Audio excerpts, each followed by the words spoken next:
It is the best of times. It is the worst of times.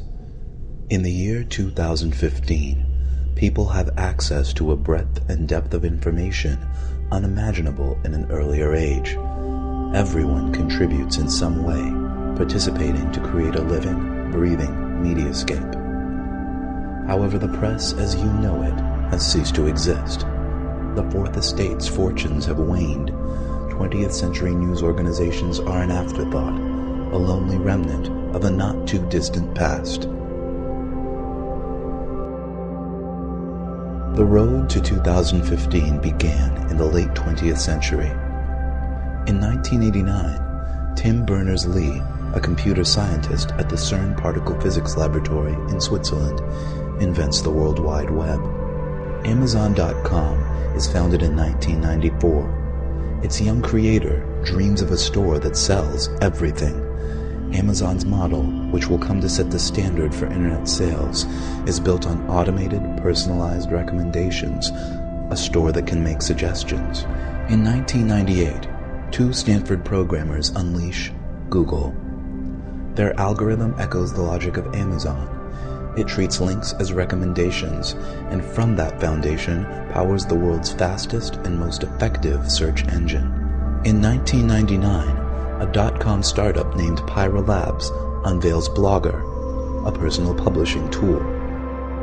Friendster arrives on the scene in 2002, and hundreds of thousands of young people rush to populate it with an incredibly detailed catalog of their lives, their interests, and their social networks. Also in 2002, Google launches Google News, a portal featuring headlines and links to the stories of the minute. Journalism organizations cry foul.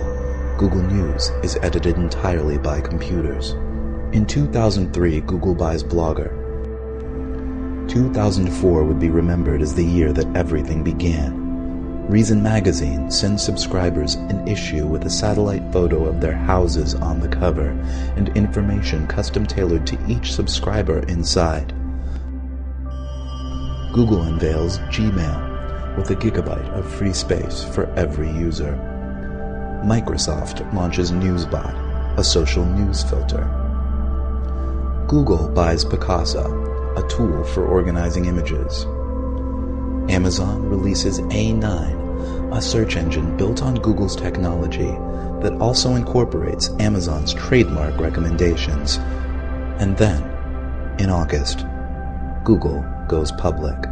Awash in new capital, it acquires Keyhole, a company that maps the world and puts it online. Google also begins digitizing and indexing the world's libraries. Apple's iPod inspires podcasting, and the age of personal radio begins. We can all broadcast our own thoughts, our own music, directly to each other's music players. 2005. In a response to Google's recent moves, Microsoft buys Friendster. Apple releases the Wi-Fi Pod, a portable media player with integrated camera that can send and receive podcasts and images on the go. 2006. Google combines all of its services into the Google Grid, a universal platform that provides a functionally limitless amount of disk space and bandwidth to store and share media of all kinds. Each user selects her own level of privacy. She can store her content securely on the Google Grid, or publish it for all to see. It has never been easier for people to make their lives part of the media landscape. 2007. Microsoft responds to Google's mounting challenge with Newsbotster, a social news network and participatory journalism platform. Newsbotster ranks and sorts news based on what each user's friends and colleagues are reading and viewing, and it allows everyone to comment on what they see.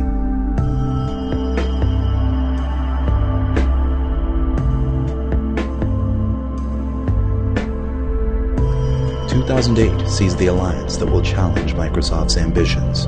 Google and Amazon join forces, forming Googlezon. Google supplies the Google Grid, an unparalleled search technology. Amazon supplies a social recommendation engine and its huge commercial infrastructure. Together, they use their detailed knowledge of every user's social network, demographics, buying habits, and reading interests to provide total customization of content and advertising.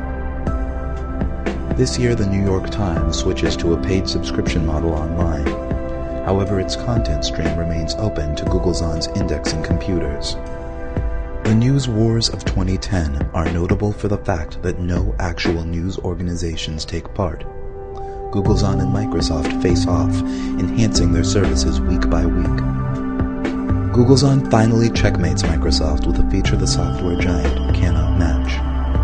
Using new algorithms, Googlezon's computers screen stories for names, places, images, and other contextual cues, isolating facts from quotes and turning statistics into flexible equations. Then, Googlezon resorts, recalculates, and recombines these scraps with our information. Our blog entries, our photos, our purchases, our lives. Suddenly, news is more relevant than ever before. In 2011, the slumbering Fourth Estate awakes to make its first and final stand. The New York Times Company sues Googlezon, claiming that the company's fact-stripping robots are a violation of copyright law. The case goes all the way to the Supreme Court, which, on August 4th, 2011, decides in favor of Googlezon. On Sunday, March 9th, 2014, Googlezon unleashes Epic. The evolving, personalized information construct is the system by which our sprawling, chaotic mediascape is filtered, ordered, and delivered. Everyone contributes, and many people get paid, a tiny cut of Googlezon's immense advertising revenue, proportional to the popularity of their contributions. Epic produces a custom content package for each user, using his choices, his consumption habits, his interests, his demographic, his social network to shape the product. At its best, tailored to its savviest readers, Epic is a summary of the world deeper, broader, and more nuanced than anything ever available before. But at its worst, and for too many, Epic is merely a collection of trivia, much of it untrue, all of it narrow, shallow, and sensational. In 2014, the New York Times goes offline. In feeble protest to Googlezon's hegemony, the Times becomes a print-only newsletter for the elite and the elderly. 2015. Pinky Nankani, a refugee from the defunct New York Times digital edition, finds a new journalistic calling. She begins to collect and filter GPS-tagged neighborhood broadcasts.